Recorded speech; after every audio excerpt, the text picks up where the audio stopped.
Well, good morning, everyone. I hope you are having a lovely day whenever you are watching this video. We have finished up the three parables in the Gospel of Luke, and then we did a fourth one, kind of doing an overall. And we wanted to hit up the Old Testament. And what's a better way to start than our Papa Bear, Abram or Abraham?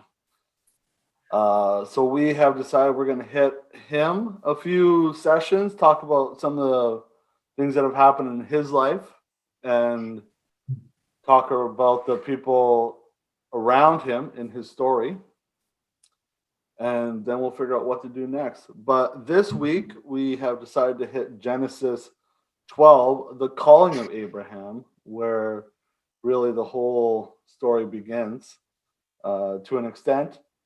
And so join us, listen, and then feel free to comment on things you agree with or don't agree with.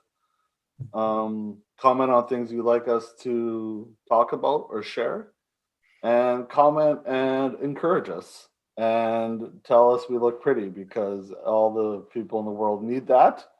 And I'm okay with that too. Just a little salt. I'm just fishing, eh? Just fishing for a compliment. You just bite that hook and give me one. That's all I need.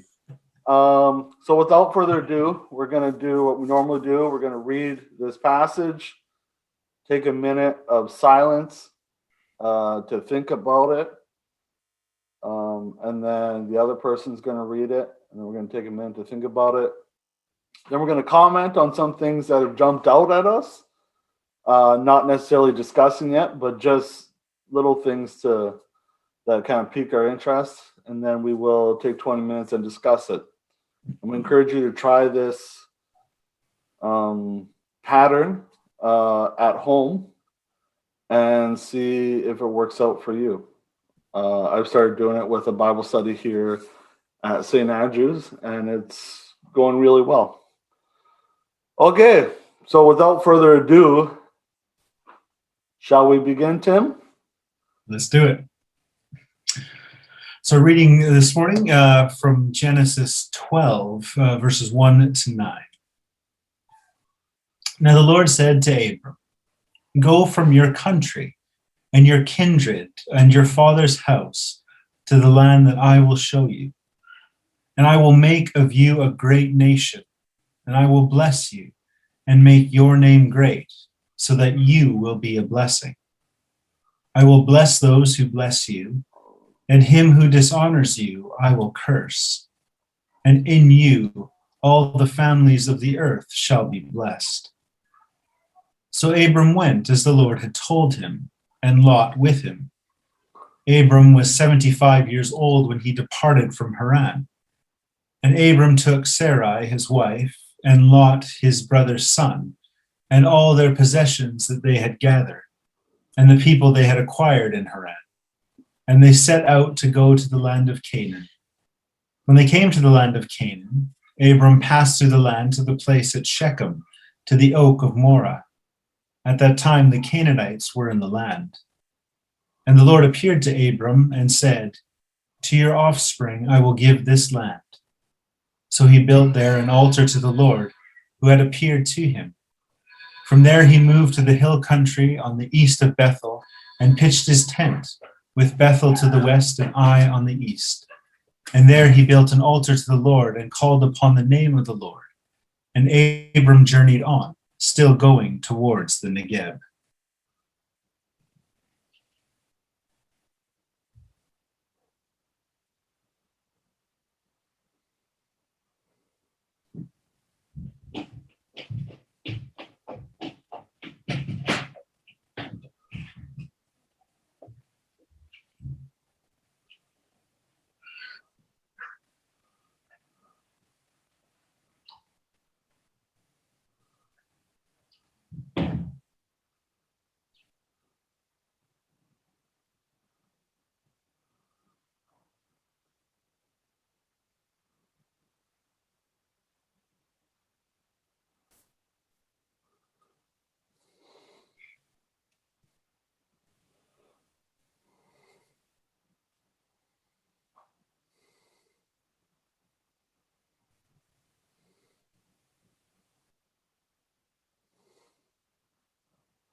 Now the Lord said to Abram, "Go from your country and your kindred and your father's house to the land that I will show you, and I will make you a great nation, and I will bless you and make your name great, so that you will be a blessing.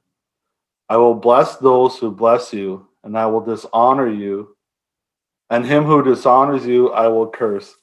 And in you all the families of the earth shall be blessed." So Abram went as the Lord had told him, and Lot went with him. Abraham was 75 years old when he departed from Haran. And Abram took Sarah his wife, and Lot his brother's son, and all their possessions that they had gathered, and the people that they had acquired in Haran. And they set out to go to the land of Canaan.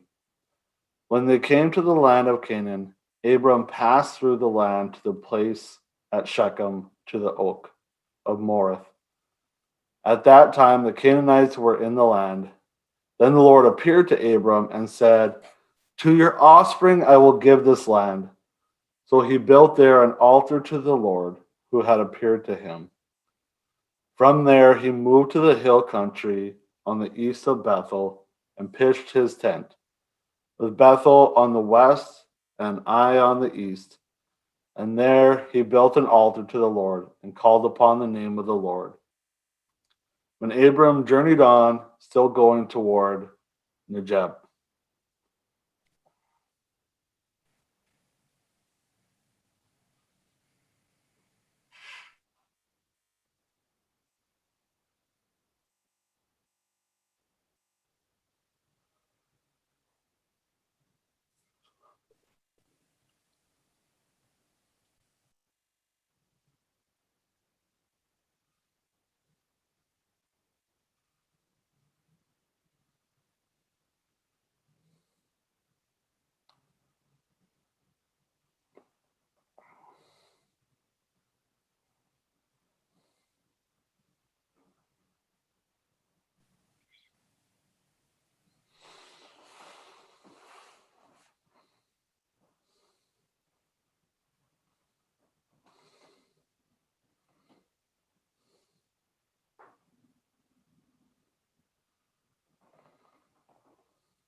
So, Derek, was there any word or phrase that jumped out to you while we were reading?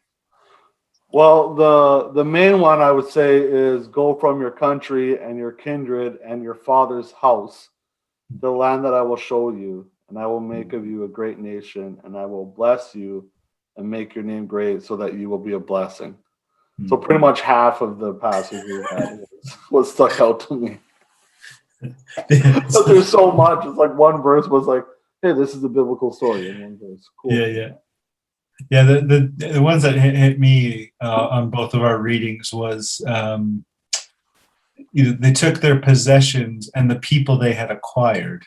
I thought that was and then also and Abram journeyed on, still going toward the Negeb. So. What question or thought do you have about this passage that you want to throw into the mix for our discussion to follow?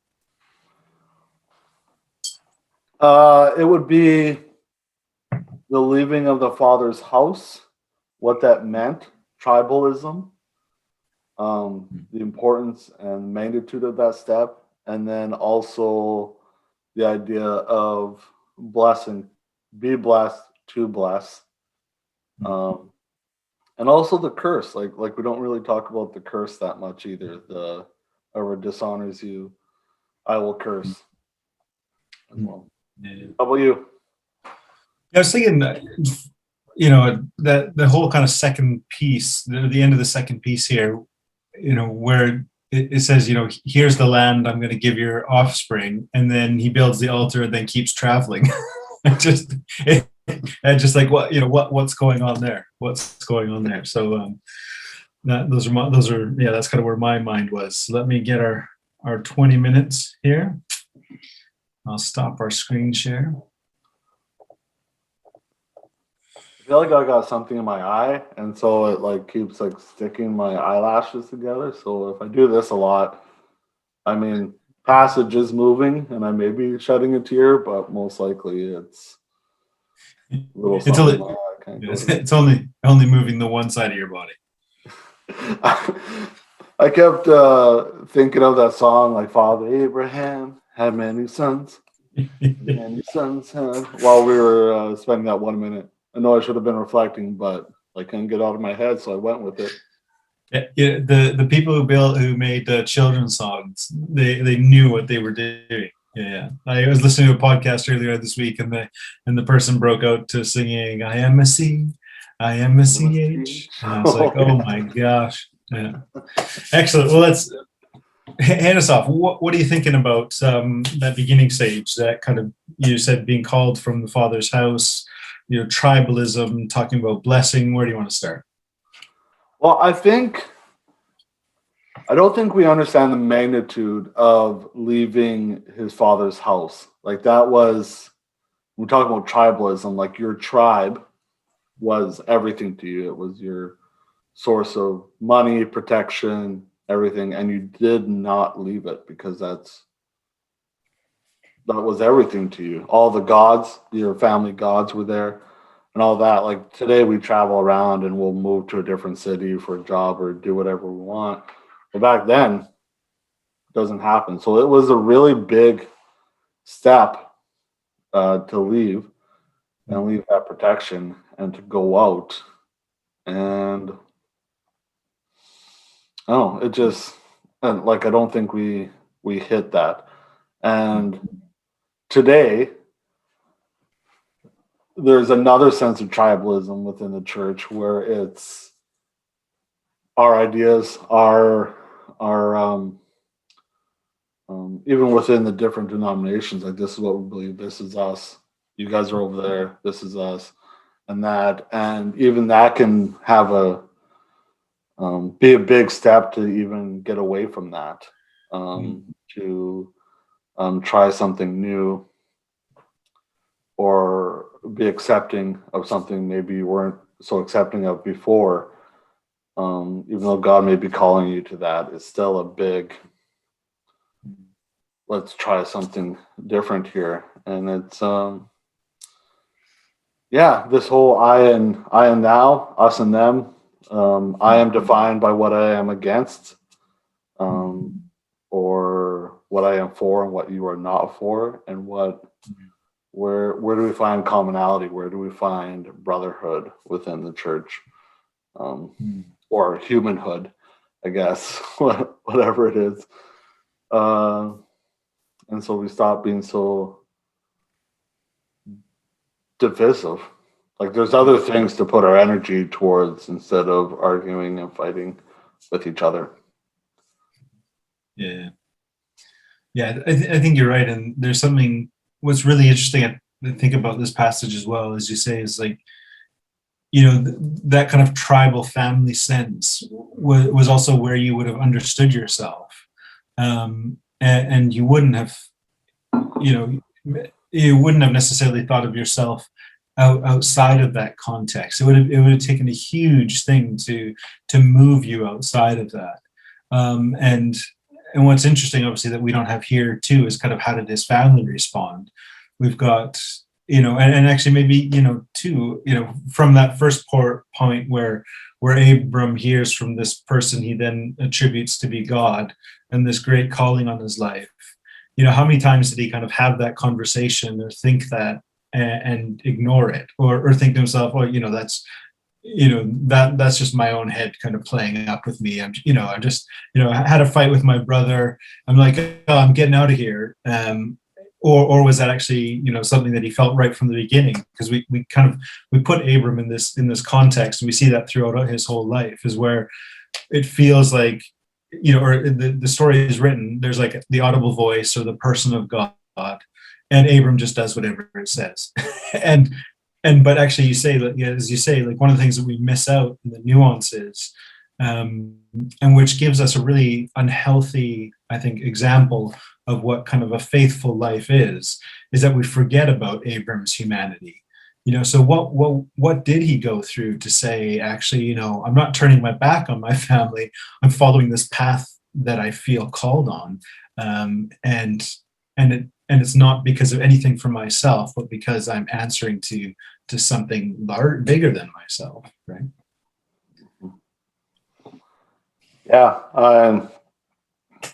Like, you have to put yourself in that place, in those shoes. And how would you respond to this?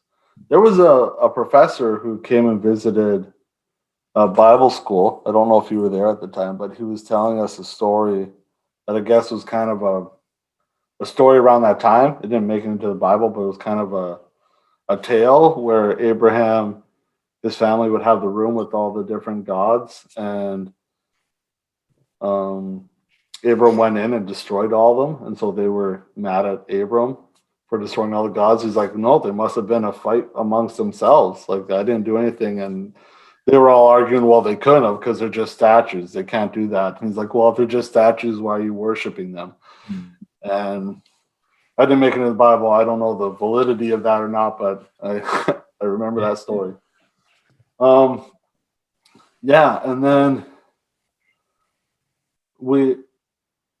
I've been learning more about God's confirmations, shall we say, in calling. Right now in our Bible study, we're going through the book of Luke, and Mary and all the confirmations she had because what was happening to her was going to be hard. And then Abraham here, God speaking to him, and he's showing him, and he's like, it's a big step. Like, this is a huge thing to do for just if you're hearing voices in your head, like it is. And then to rely on that being blessed so that you may be a blessing to your nations. It's reminding me of, sorry, I keep jumping to other passages in the Bible, but that's how you prove the Bible's true. You pick other passages to prove your passage. Yeah, it works. Genesis 15, when Abraham is talking with God, and God reminds him again that he's going to be blessing nations, and he's like, I don't have kids. How is this going to happen? So God tells him, go get some animals. They cut them in half, separate them. They did that because they used to, if you're making a deal with someone, you would walk with that person through the cut animals and be like, if I don't hold up my end of the bargain of what we're doing, may this happen to me. I heard that's where the term cut a deal comes from, actually. And so they would do that. And in that story, the fiery pot that represents God, Abraham goes a dream, it walks through alone, and symbolic of, even if you don't hold up your end of the deal, I will hold up mine. And so, yeah, it's just, you've got to be a blessing to the nations and all these confirmations, and it still takes a long time to happen.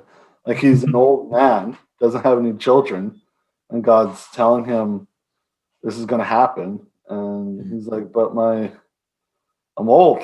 Like, how's this going to happen? And there's lots of times in the Bible, we won't go through them, but where you think things should happen a lot sooner than they do, but it all takes time and patience. Anyway, that's my thought, Tim. I kind of went all over the place. But I think one of the things that that you pull up that I think is important for us to be thinking about too is, like, what, and there's obviously something of Abram's story as well, which is, when God says something, that you in a sense understand, you're going to be blessed so that you can be a blessing. If people dishonor you, I'm going to curse them. All families of the earth shall be blessed through you. Like, the kind of the language makes sense, but we start to fill in our definitions of that. And it's where we start to fill in, and where Abram starts to fill in those definitions, and Sarah does the same thing. It's like, all of a sudden you're like, okay, so if I'm going to bless people, I need to have what we culturally understand to be a blessing and a legacy, which is male children who carry on my lineage. And it's interesting that even, like, when you actually look at the life of Abram and the things that he's done, and one of the things we were talking about before this was like he's somebody who exemplifies hospitality, which is just a huge thing, even culturally back then, but certainly even more now as well. And that seemed to like there's those little things that to us in those day to day feel so normal. It's like you see strangers walking the road, they're going to be tired, there's no shelter in the desert, so here I'm going to why don't you sit here, have some food, catch your rest, get out of the sun for a bit. Like he probably didn't think anything really of that, and yet actually that was a sign of him living that blessing out. Somebody who had enough, and I think there's something about kind of our kind of recalibration of how we understand those terms, and define what those things mean for us. Because I think you're right. The biggest problem is what we then miss out on for ourselves and for other people is often what God is actually doing, not the things that we think God should be doing. So the blessing of the nations was just the small things. Like we would think that when he says be a blessing to the nations, that he's talking big time stuff, like establish your kingdom, do all that. But really it's the be hospitable if someone's in need, do this, do that. The story with Lot, like giving him the even though Abram was the oldest, he gives it to Lot, who's younger than him. Where do you want to go farm? All these small things are actually the blessing. And jeepers. Okay, all right. So that's so that's how we be a blessing, all the small things, right? Yeah, well, I think that's like that's this incredible paradox of Scripture, isn't it? It's like the biggest things we imagine, of power, of blessing, of being kind of autonomous, and being sufficient and enough. All of those big things we attribute to this person of God, who seems to spend all of God's energy and effort reminding us in those little moments, of what real blessing and real truth, real life looks like. I was reading in morning prayer this morning the passage from, I think it's John 10, and he says, I've come that they would have life and have it abundantly. And we think abundance, and then we're like, Western capitalism, abundance means having more than what your house can fit, so you need a bigger house. And we start to think that's abundance. Mm-hmm. And actually you're like, well, what did abundance look like for the life of Jesus? It looked like sitting with sinners. It looked like meeting, the widow and the child and welcoming them as his own family, even though he had family, even though he had friends. And I think we do a disservice again to ourselves and to what God is doing in the world, because we constantly downplay the things where life is actually at work, where blessing is actually being poured out. And then we find ourselves at the beginning of a video begging people to tell us that we're beautiful.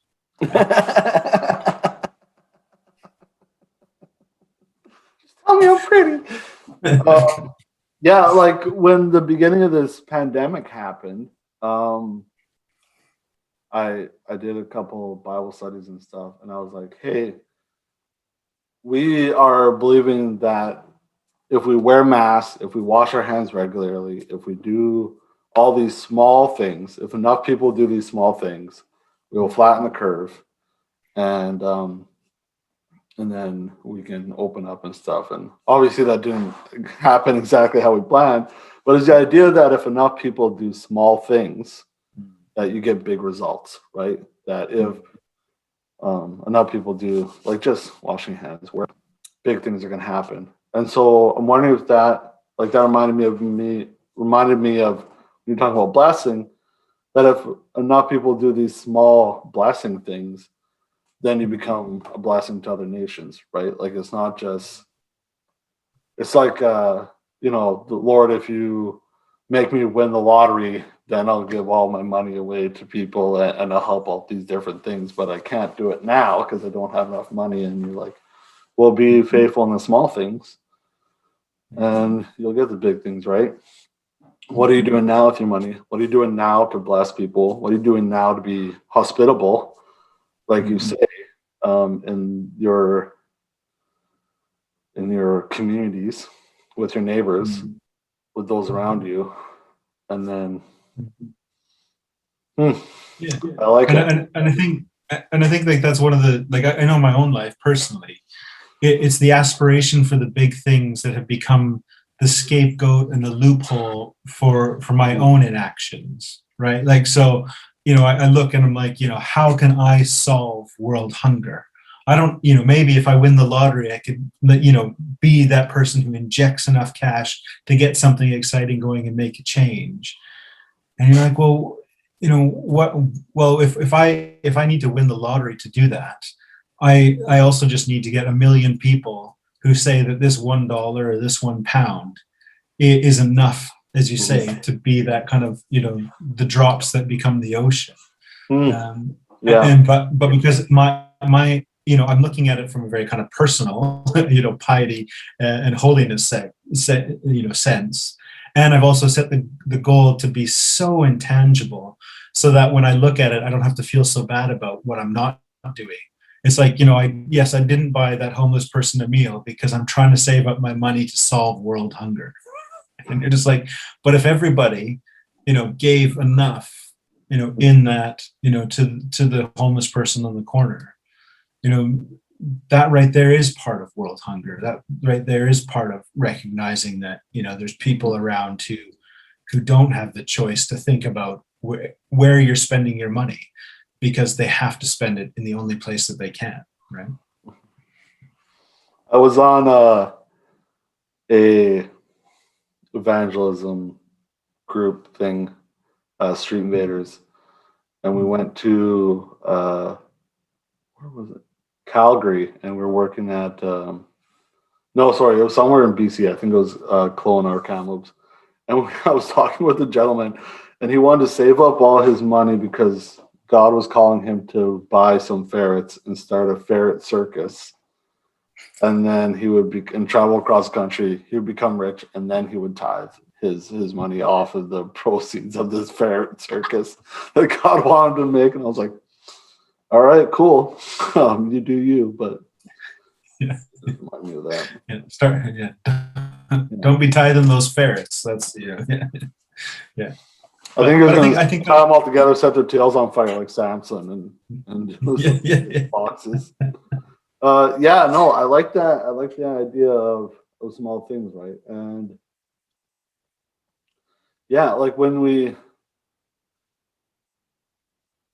God's always like when we're reading these stories, God's always doing big things through small people and in ways that people aren't expecting, right? Like Abraham and Sarah, they're old, they're just a couple, and yet he starts this giant thing that goes on. Or Mary, she's just a young girl, and yet she's the mother of Christ. And Moses was, just a kid floating down the stream, and yet this giant thing happened, and it took a while. I keep doing this, but it's these small things, right? Like you're saying, like even God's big plans start in small ways, and do we want to be one of those small ways in which God is moving and doing things? Do we want to be part of that? Yeah. Oh, that gave me a lot to think about. Thanks, Tim. I'm just going to say, I think that question is probably the best. We can always waffle for hours, but I think that question of, just that really simple question: do we want to be a part of those small things? Yeah. Like I wonder, like I know it's a parable, but of the Good Samaritan when he helps that, the beat up person. In his mind, is he thinking, "Oh, this is such a great thing. This is unreal. Like, I'm such a good person." Was it just he needed help? I helped him, and that was it. Like how many times do we come up with these situations where we can boast about it or fish for compliments or something, or you just help and do it, and you don't let your right hand know what your left hand's doing. Yeah. Keep it quiet, and you just like the what was that movie with that kid that did like Pay It Forward? I, No, something yeah. like that. Mm, mm. But I think, yeah.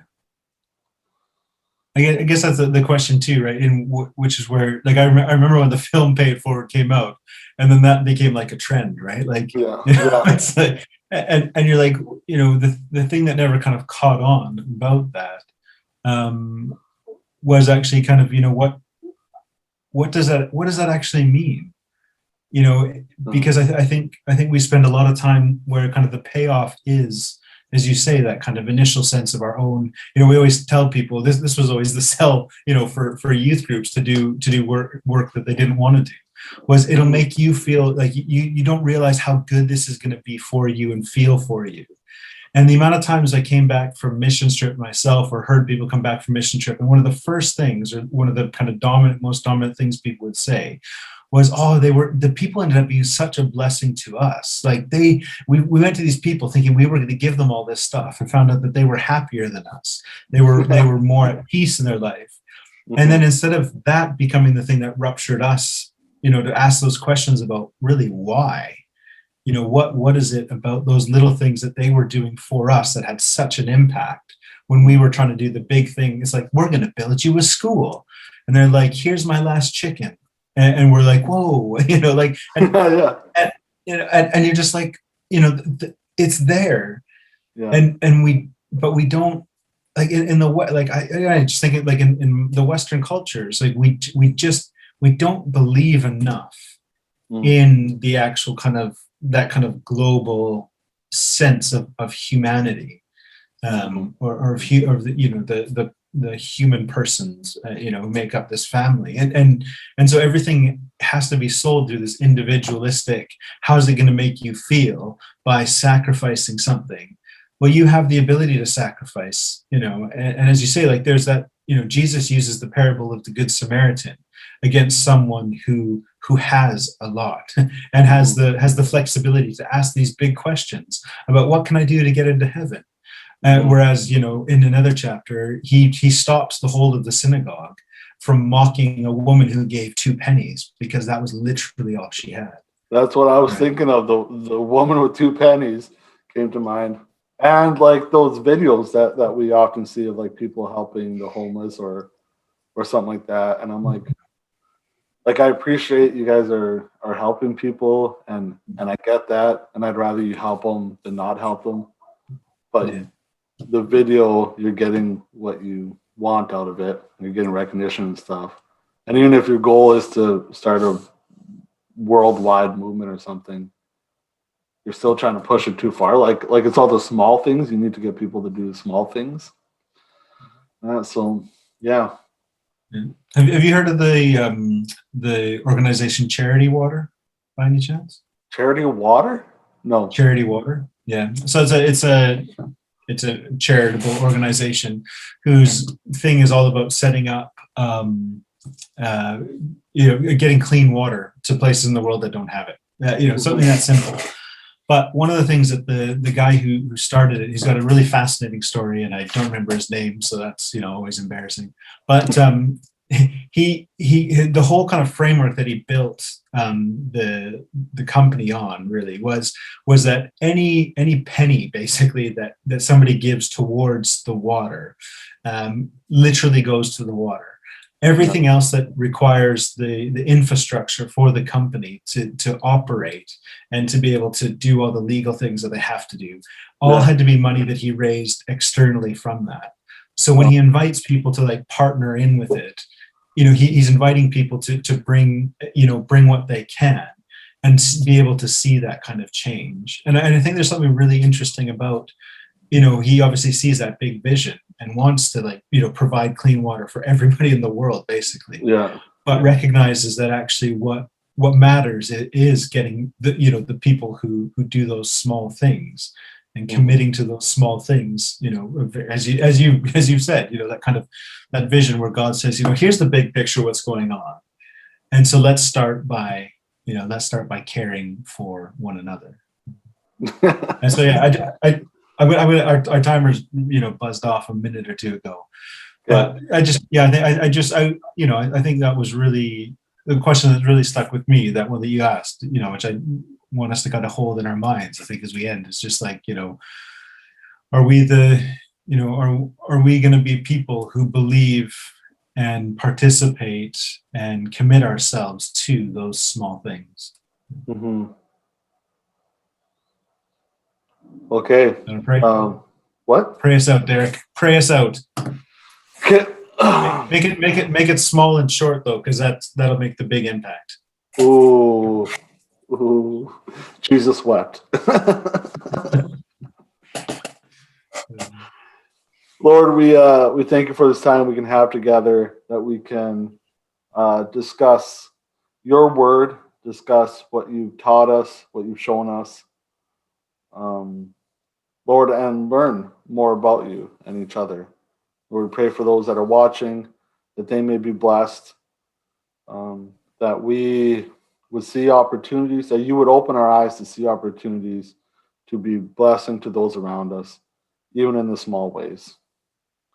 Thank you for all that you do, seen and unseen. Amen. Okay, well, Toodles, we're going to keep this party rocking. I'll leave you to edit in some dance music there. We're wearing like the same kind of sweater. I never even noticed until right now. It's like, this is basically all I own. Okay, blessings, everyone. See you next week. Take care.